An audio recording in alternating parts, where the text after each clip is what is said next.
വസ്ത്രം ഉപയോഗിക്കാൻ തുടങ്ങിയ കാലം തുടങ്ങിയതാണ് ഇസ്തിരിപ്പെട്ടികളുടെ ചരിത്രം. ചൈനയിൽ നിന്നാണ് ഇസ്തിരിപ്പെട്ടികൾ ആരംഭിക്കുന്നതെന്ന് പറയുന്നു. അതുക്ക് മുമ്പ് പെട്ടി എന്ന രൂപത്തിൽ നിന്നല്ലാതെ തന്നെ ഈ ഇസ്തിരി ഇടുവാൻ ജനങ്ങൾ ശ്രമിച്ചിരുന്നു.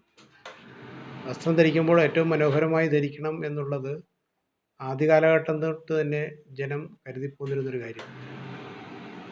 ആധുനിക കാലഘട്ടമായപ്പോഴേക്കും ഇസ്തിരി നമുക്ക് ഒഴിച്ചുകൂടാനാവാത്ത ഒരു സംഗതിയായി മാറി. ആദ്യകാലത്തൊക്കെ കൽക്കരിയായിരുന്നു ഇതിന് ഇന്ധനമായി ഉപയോഗിച്ചിരുന്നെങ്കിൽ ഇന്ന് വ്യാപകമായി വൈദ്യുതിയാണ് ഉപയോഗിക്കുന്നത്. കൽക്കരി കൊണ്ട് പ്രവർത്തിക്കുന്ന ഇസ്തിരി പെട്ടികൾ കേരളത്തിലേക്ക് കടന്നു വന്നത് ഏതാണ്ട് 1800കളുടെ ഇടയിലാണ്. ആ കാലഘട്ടത്തിൽ നമുക്കിവിടെ സുലഭമായിരുന്ന ചിരട്ടയാണ് ഇന്ധനമായി ഉപയോഗിച്ചിരുന്നത്. ഇപ്പോഴും അത് തുടരുന്നുണ്ട്.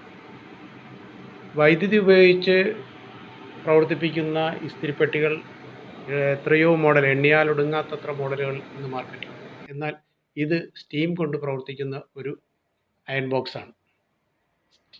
തിളയ്ക്കുന്ന വെള്ളത്തിൽ നിന്ന് വരുന്ന നീരാവി ഉപയോഗിച്ചാണ് ഇവിടെ വസ്ത്രം തേക്കുന്നത്. അങ്ങനെ വസ്ത്രം തേക്കുന്നത് കൊണ്ടുണ്ടാകുന്നൊരു ഗുണം ഈ വസ്ത്രത്തിൻ്റെ കളർ ഫെയ്ഡാവില്ല എന്നുള്ളതാണ്. മാത്രമല്ല ഇത് ചെയ്യുന്ന ആളിനുള്ളൊരു ധൈര്യം, ഈ വസ്ത്രത്തിന് ഒരിക്കലും കേടുപാടുകൾ ഉണ്ടാകില്ല എന്നുള്ളതാണ്. അതുകൊണ്ട് തന്നെ ഇത് വ്യാപകമായി ഇന്ന് കേരളത്തിൽ ഉപയോഗിച്ചു വരുന്നത്. കേരളത്തിൽ മാത്രമല്ല, മറ്റ് സ്ഥലങ്ങളിലുമുണ്ട്.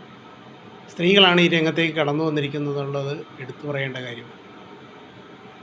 ഈ ബോക്സിലൂടെ കടന്നു വരുന്ന സ്റ്റീം ഈ തുണിയിലെ ചുളുക്കളിലേക്ക് മാറ്റി ഭംഗിയാക്കുമ്പോൾ അതിലടങ്ങിയിരിക്കുന്ന ആ നീരാവി വെള്ളമാകുമ്പോൾ ഉണ്ടാകുന്ന തണുപ്പ് മാറ്റുന്നതിന് വേണ്ടി താഴേക്ക് ഒരു മെഷീൻ ഘടിപ്പിച്ച് ഒരു ഫാൻ വെച്ച് അത് വലിച്ചെടുക്കുകയാണ് ചെയ്യുന്നത്.